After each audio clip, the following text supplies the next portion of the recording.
Hello, everybody. It's Mike Yao with Savage Kingdom's role-playing game and Fire in the Head Productions. Haven't done a video in a few weeks, so I thought I would do an update, a follow-up to the last one, which was the announcement about Savage Kingdom's 10th edition, or SKX, whatever I'm calling it. Still haven't quite decided. That's kind of the working title. Is SKX, as in Savage Kingdom's Roman numeral X, like 10, right? Because 10th anniversary. And it's the Year of the Dragon, which is all that kind of cool stuff. So yeah, I feel like it's kind of fortuitous. But anyway, I went over all that. So this video is just to kind of follow up to let you know where I am in the design process of Savage Kingdoms X. Yes, it is coming along pretty well. Yeah, I've been working on it pretty feverishly and then kind of slacked off a little bit, got a little burned out, so I have to kind of learn to pace myself a little bit. Much needed vacation coming up soon. I might work on it like a little bit there, but probably not, but we'll see. Anyway, progress is pretty good considering it is mid-December and the game is probably 25% done.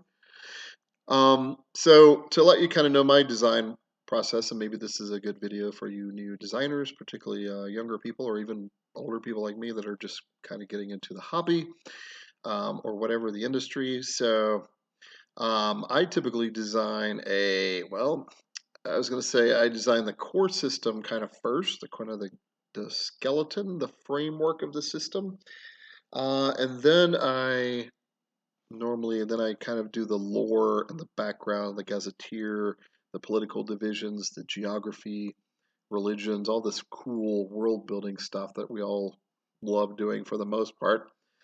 And then I kind of go back and forth. So in other words, I don't completely do the framework of the mechanical system, the skeleton, the framework of the game. Hence why it's called a game. I don't necessarily do all the lore first either. I kind of go back and forth. So it's probably how a lot of people do it, I would imagine. But we'll do the one thing, some framework, and then you fill in some lore because I feel like one thing supports the other. One supports the other, right? A purely mechanical system without story and lore and history and world building layered on top of it it's useless, right? It's like having a car that has no engine in it. It's just I hit my hat randomly by my own hand. So it's just like having I don't know if this is a good analogy, but to designing this chassis for a car and then not having the engine in it. So the engine in this case perhaps being the world building, the fluff, as people say. I don't really like that term because I feel like what people often say the fluff is in a game is really the meats and potatoes. Meat and potatoes.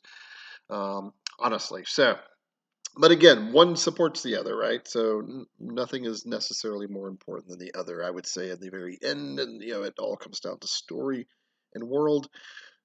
And the core mechanics are the things that support that. So almost look at the core mechanics of a game system as the skeleton or the framework for a house or whatever, and then the world building, all that kind of fun, creative stuff, more of the right brain stuff, honestly, is kind of layered on top, and it's kind of the skin of the skeleton or the flesh and that sort of thing, blood, right, all that good stuff. So yeah, weird analogy, but probably fairly accurate. So right now I'm working on.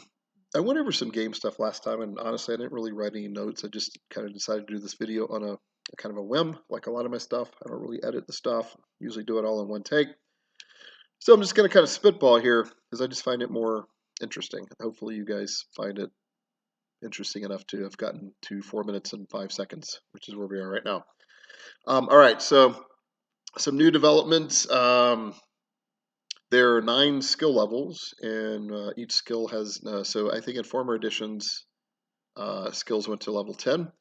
That's not set in stone, I might end up doing 10 after all. There's various reasons why I'm doing 9, and there's also some good reasons for doing 10. So right now, as it stands, each skill goes to skill level 9.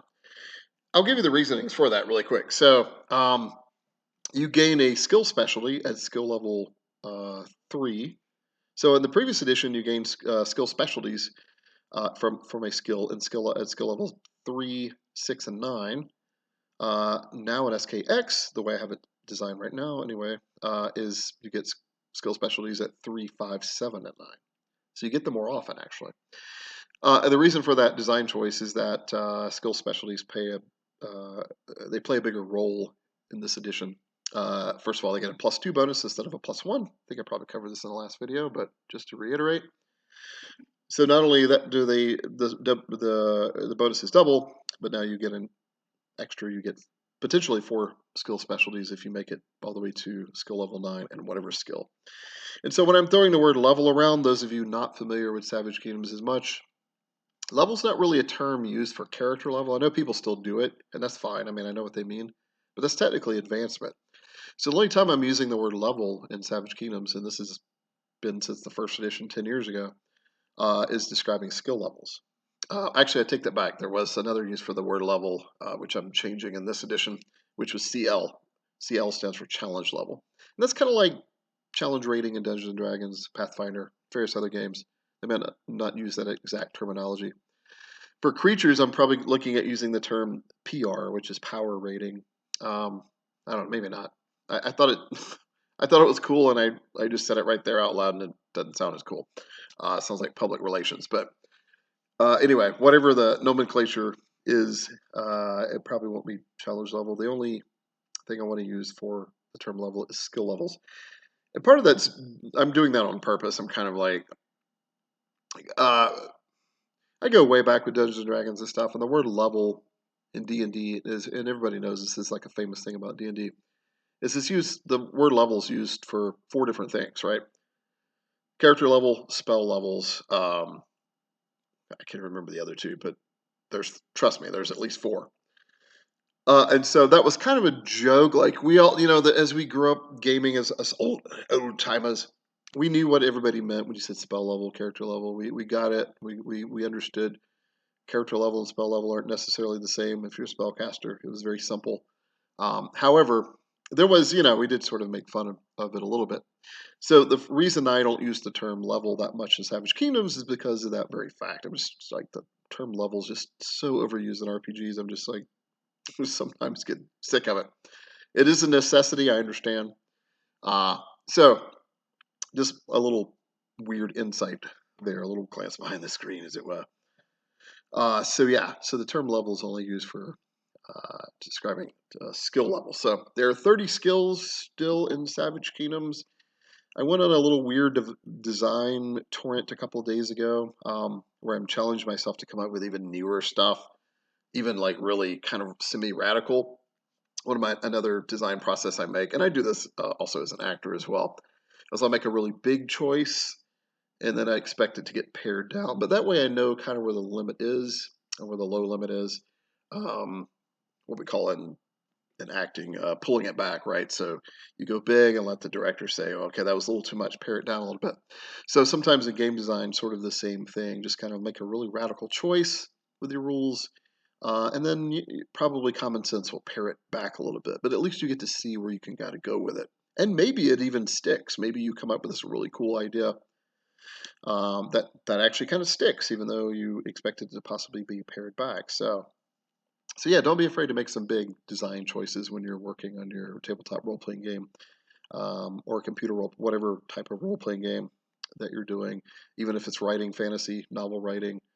Make some big choices, and then let your editor and/or yourself kind of just pare it back a little bit if you need to. So that way you now know kind of where you need to go with that, right? So anyway, as I was going through these kind of weird ideas about game design and sort of challenging myself a little bit. So one idea was ranges, and I've shared this on the Facebook Insider group with some of my playtesters and uh, friends that have kind of been with me for most, if not all, of the 10 years that Savage Kingdoms has been in existence. And sort of ran it by them. So I do post almost daily on this Insider page. The official company page I post every so often. But yeah, check that out. Check out the Savage Kingdoms, the official company page, Fire and Head Productions or Savage Kingdoms. I'm not sure which one it's under, even though I check it out almost every day. The Insider group you can also join too, but let me personally, I have to kind of know who you are. I usually don't just let kind of random people do it, because it is supposed to be more of a inner circle, people that kind of know each other and that sort of thing. So yeah, but let me know if you want to join that because I will post stuff daily about the design process, where I'm at, and that sort of thing. So anyway, one of the last big choices I made was about ranges. So one thing that's always kind of bothered me about tabletop role playing in general, whether you're using a grid or you're not, which is theater of the mind style, is when people are in really far off distances and you're having to track every yard. Like Dungeons and Dragons has things at feet. Savage Kingdom, and they have short range and long range. Long range is disadvantage. Savage Kingdoms, I have three range categories: are short, medium, and long. And then if you have a talent called extended range, technically that's the fourth range. And so I thought, man, let's challenge myself to kind of come up with something a little more narrative. So I've come up with the idea that there are now five ranges. So you've got, I haven't quite decided what the, so you've got basically got melee, you've got reach, which is melee, you're engaged in melee. Maybe I'll call it engagement. I haven't really decided on that name.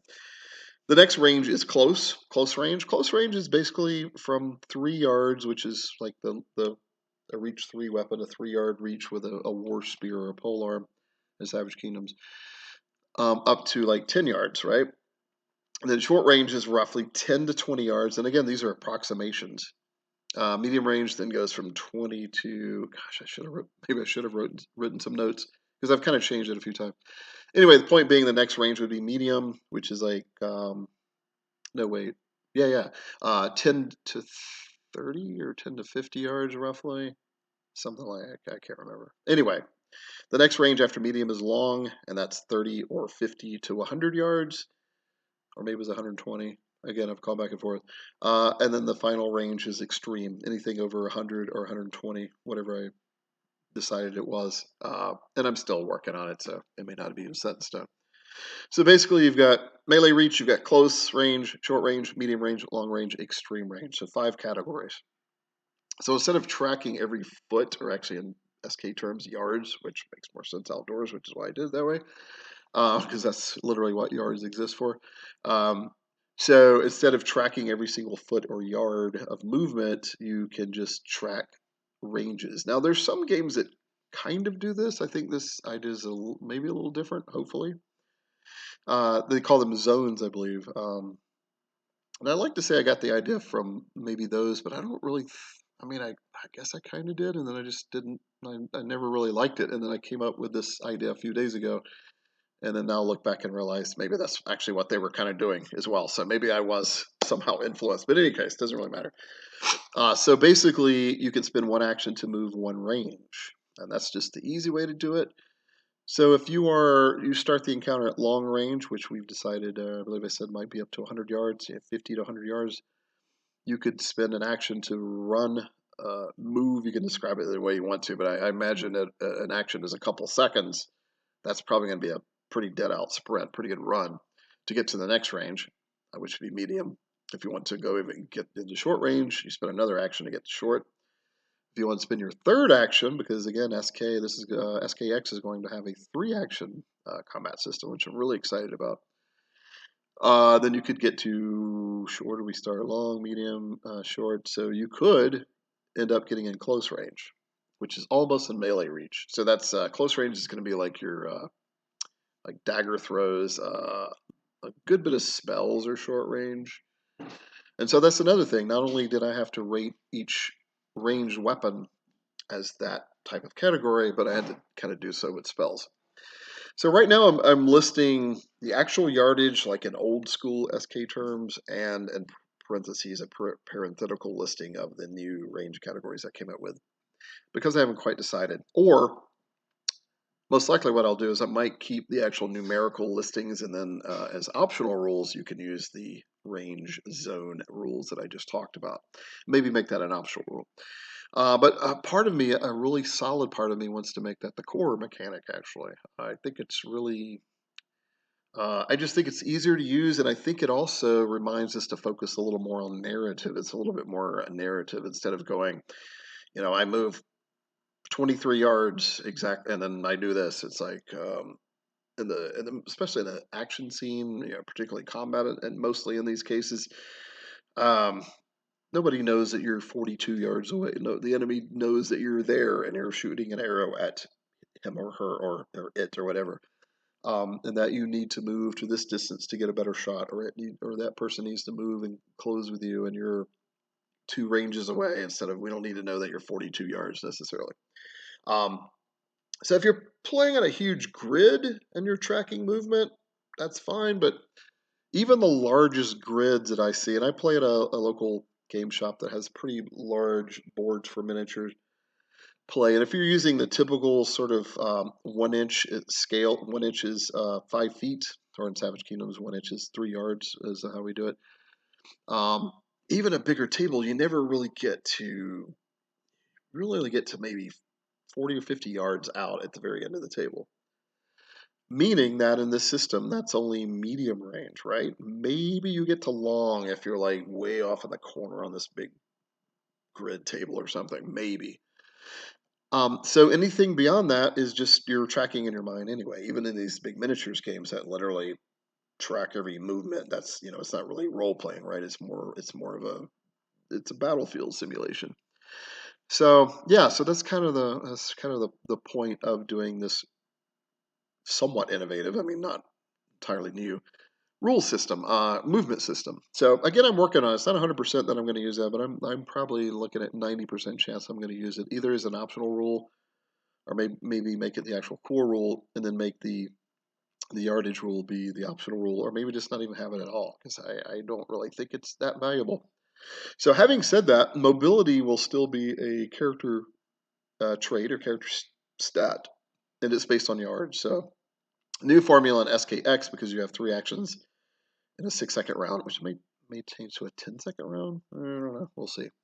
If I do a 10-second round, the moving those ranges actually makes more quote realistic sense, because the problem is right now moving an entire range as an action, which really is like 2 seconds if we're doing a 6-second round like we used to, um, or like D&D does.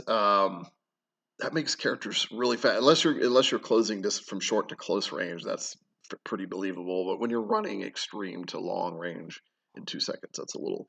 But again, I'm willing to hand wave some of that to make it easier. Another rule I'm looking at is that it's a little more complicated, which is maybe why I won't use it. Is that every character can move? You can move up to 2 range zones, but it takes all 3 of your actions to do that. So you can see that's kind of weird, right? Uh, Probably a little more realistic, but a little harder to track. However, hear me out. So certain characters that have the fast trait, such as a horse, camel, panther, probably wolves, they'll have something called the fast trait, and they can move 3 ranges using all 3 actions. So, so yeah, so we will consider it. We will still keep into consideration how swiftly a certain creature or character moves. There's also a slow trait. So it'll be tortoises, right? Tortoises, turtles, slugs. Not that you need to track a movement of a slug, probably, unless it's a giant slug.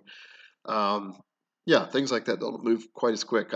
Bigger lumbering creatures. In fact, there's several creatures I've already statted out, like trolls that like their mobility is actually fairly high because they're long legs and their physicality, but they lumber, so they don't sprint very well. So they may have the slow trait, even though up close they move actually pretty quickly.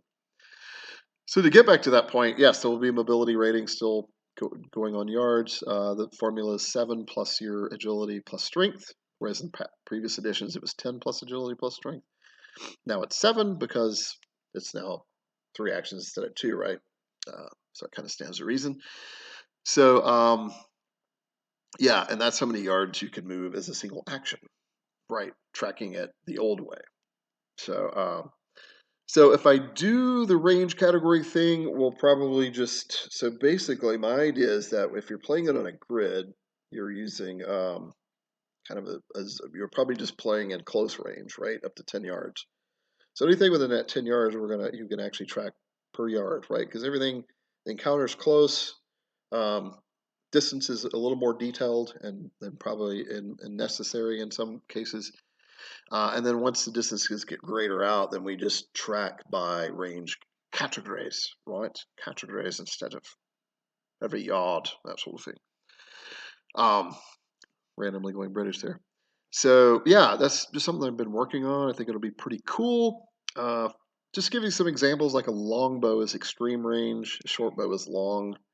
Um, Throwing a dagger, I think I said was close, or did I make it short range? It might be short range, or throwing a hand axe. Throwing a javelin is like medium range. That's literally what they were designed to do.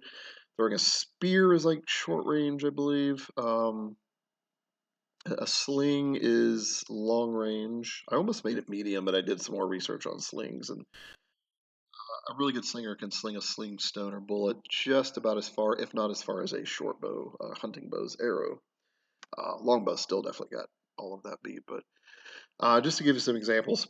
So the way it works, if you are firing out to long range, we'll say, so every range category that you have to cover is a -2 penalty to your ranged weaponry roll. So kind of works out pretty elegant. So if you're firing a bow and you're shooting a target that's out at say medium range, which I think we said was probably 50 yards, depending on what I end up calling it, but we'll say 50 yards in this case. Since you have to shoot through short and then medium, that would be, and then get to medium, that would be a -2 penalty, which seems pretty reasonable. Like, it's a little harder to hit that target, but not that difficult with a longbow. If you were throwing let's say a javelin, it can go to medium range. It's still only -2 penalty, but it can't go any further than medium, right? So it kind of balances out. If you're shooting, say, a longbow out to extreme range, at a target out to extreme range, which 100 yards, 120 yards, 150 yards, maybe I might make it, which is supported by actual historical data as far as English and Welsh longbows fired. Then that would be a minus, let's see, so if you're, close, short, medium, that'd be like a -6 penalty. And that's fine, that makes sense. It almost tracks with Farmer SK, where that would have been a -5 penalty. So it is one more of a penalty. But again, I think it's worth the payoff of not having to track every single yard or foot that you're moving beyond the close encounter area, so to speak. All right, enough about that. So that was the new thing I was working on. There was another sort of radical thing I started going through the other day, and I literally just forgot. And this is what I get for not writing notes down. But I'll hopefully remember it. If not, I'll pick it up in the next video or whatever. So the other things I've been working on. Oh yeah, some more weaknesses. I've created a few more weaknesses. So in former SK editions, there was a weakness called Geas, or Geas/taboo. So a Geasa is plural, and taboos are similar but not quite. So I actually separated them. So now you can take Geas or Geas is actually, I think, technically how it's pronounced, um, as its own +2 point weakness, or you could take taboo, or you could take both if you wanted to. As also a +2 weakness. So they're two separate weaknesses, is what I'm trying to say. And I've established a little bit more what specifically. So Geasa gives you a listing of what those might be. Like perhaps you have a Geas to uh, sleep in a palace for a night, or to kill an enemy that killed your father or something, or steal the helmet of a enemy soldier, or something like that. They're almost like a little miniature quest, and there's almost like a Boy Scout camp raid vibe to it, where it's like, oh, you have to go steal the flag from the enemy troop, and you're cool. So studying Gaas or Gaasa, is mostly from Celtic lore. I know a lot of cultures had them, but I think the term Gaas actually comes from the Celtic language. Some of them were kind of like that. They were kind of these fun little things they're almost like dares, like truth or dare type things. But some of them were also very serious. Like the Druids, for example, would put Gaasa on their kings or chieftains in order to curtail their power a little bit. And this is almost like what we have in modern politics, where we have, not to get into that for sure, but we have checks and balances system, right? So you've got the guy at the top, right? But he's kind of checked and balanced by advisors and by people, by certain laws that he supposedly has to follow. And so going back to the ancient people, they were no different. They had kind of the same thing. They realized that, like, hey, the king or our chieftain or the emperor can get away with all kinds of a lot of stuff if we're not careful. And so the ancient priests, shamans, druids would put Gaasa on some of their leaders, like you can't carry a weapon 10 feet away from the audience or whatever, something like that. or you can't carry steel on you. So in other words, you might could have a weapon, but it can be a steel weapon or even an iron weapon. Just stuff like that. So we're bringing some of that in, which was the original intent of Gaius and Taboo, but now that they're separated, I think it's kind of you can create a little more creativity in those two spaces there. And where Taboo is more, I think people are more familiar with the term taboo, and so that is something that you can't do. It would be it's very similar to Gaius in the sense that uh, shamans or priests or other leaders or maybe even your spouse would put like a taboo that you can't eat meat on this day, or you can't hunt with a steel weapon, or you can't kill an animal unless it's in melee with a die. You can't kill it at range, or something like that. That's a pretty strict one actually in a survival based setting. But yeah, it's little things, and the reason a taboo would have existed, same reason we have them nowadays, for the most part, because you really believe in not eating meat or not eating grains on Saturday or whatever, and that, or it's just a form of discipline. It's like I put this oath upon myself that I'm not going to do this, and it's just kind of a disciplinary thing, just to kind of teach you some discipline and some willpower, and maybe there's some religious belief behind it as well. But that's really up to the characters. So so we got that going on. What's some other? I don't think I've came up with it. Yeah, chronic injury. Wait, it might have existed. If not, anyway, chronic injury is a new weakness. It's an injury that you just never been able to recover from, whether you didn't have access to healing magic, which makes sense in the setting because it's actually quite rare, um, or you did and it still just never quite did its job, meaning that the injury was probably pretty serious, or maybe it was a birth defect that you were born with. However, you want to play it, role play it, and storyboard it is awesome. What else? Spells, right? So spells, I've designed a few new ones. So there's 80-90% of the original spells from SK are going to be in the core rulebook. But I've come up with a few. I've designed a few new ones that are pretty cool, like Frost Storm is new and Firestorm. Aura of Despair is a new spell. So I might have went over this in the last video, but in case I didn't, so spells are now the DR, which is difficulty. Oh, that's another change. So difficulty level, that was another level thing, was the old nomenclature for verbiage for the previous SK editions, right? So CL, or wait, where was I? DL, difficulty, stood for difficulty level. I'm now probably changing it to DR. Everything that's in the playtest document says DR, difficulty rating. I don't know. Just kind of like that better. And again, I'm trying to get away from using the word level for everything. So difficulty rating, a spell will be, I did go over this, but I'll just get the thought out. It's 10 plus the minimum skill level that you need to cast that spell. So, for example, casting a spell that you need at least magical arts fire level 5 would be DR15, so 10 plus 5, right? And then stamina cost is the minimum level of the spell as well, so 5 in this case. So pretty simple, it's uniform. The previous spells were kind of like in D&D and most RPGs, honestly, where there's sort of, they're not random. They've obviously been thought out, but I'm just saying there's not like too much of a pattern or formula to them, except for like spell save DCs is definitely a formula. But so yeah, it makes it a little easier to click in your mind without even having to look it up, like what the DR would be, and how much stamina. Speaking of stamina cost, I'm going back to, if the spell fails to manifest is the terminology we use in Savage Kingdoms, because when you fail a spellcasting roll, a magical arts roll to cast a spell, something still happens, but not to the full effect, and so that's why it only costs you half the stamina, the listed stamina.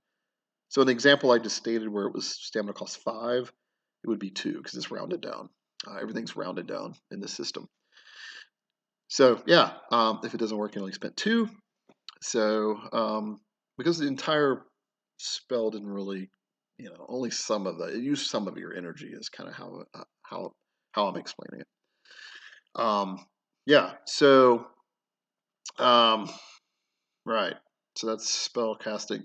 Ritual spells, by the way, I'm still working on, because I like the old system where if you spend an hour casting a spell as a ritual, you get a +2 bonus.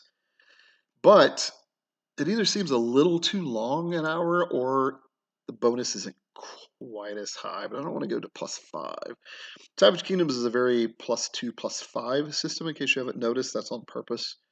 With some exceptions, like the going back to the range categories where everything's -2 stacking, so it'd be -2, -4, -6, -8 maybe.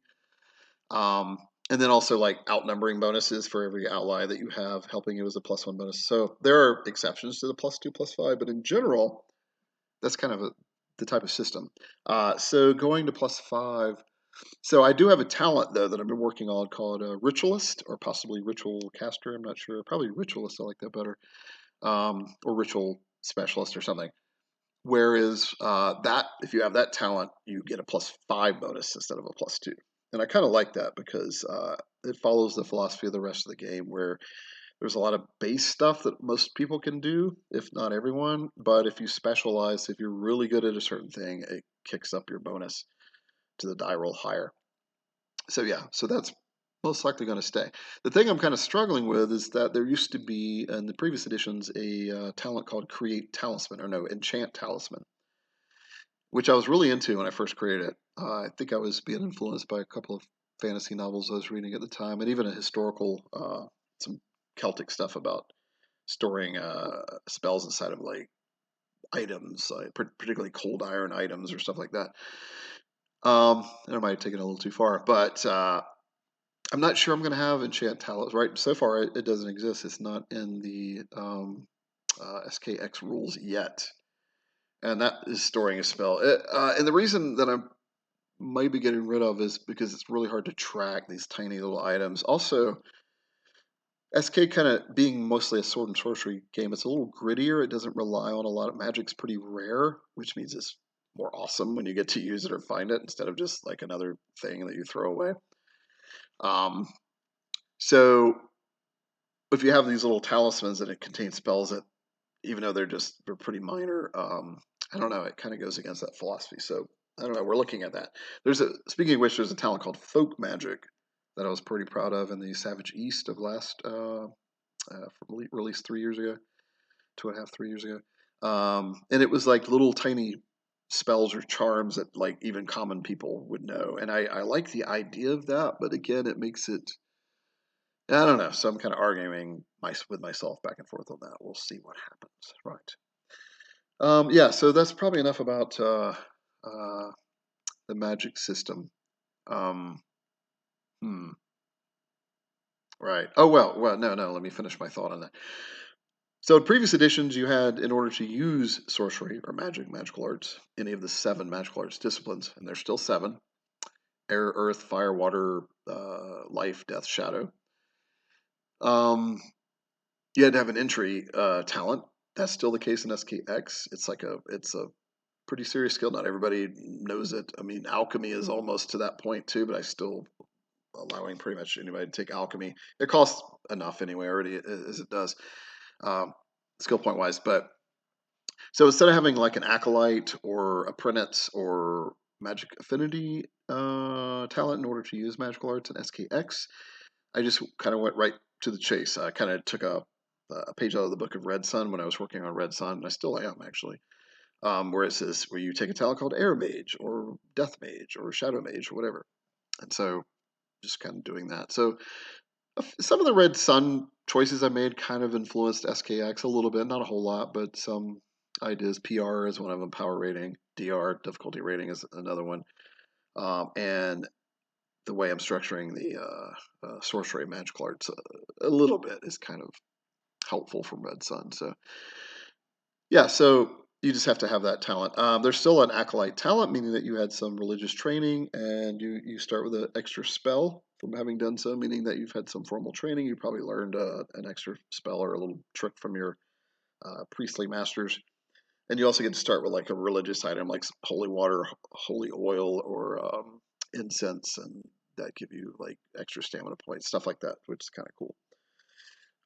And there's still an apprentice talent as it currently stands. I'm not completely happy with it, where you can make the choice where it's a mundane apprentice where you studied under a craftsman, Or you can choose kind of a mystical apprenticeship, whether you studied under an alchemist or a magician, a sorcerer, right? And can go that route. And that might give you a bonus spell, I think is how I have written. So we'll see. But going back to rituals really quick before I end the video, instead of being an hour long, I'm looking at making them 30 minutes. And some of the spells are listed a little different. Like I have one spell that's 15-minute ritual, another's 30, and I'm trying to figure out what the formula would that be, or should they all be 30?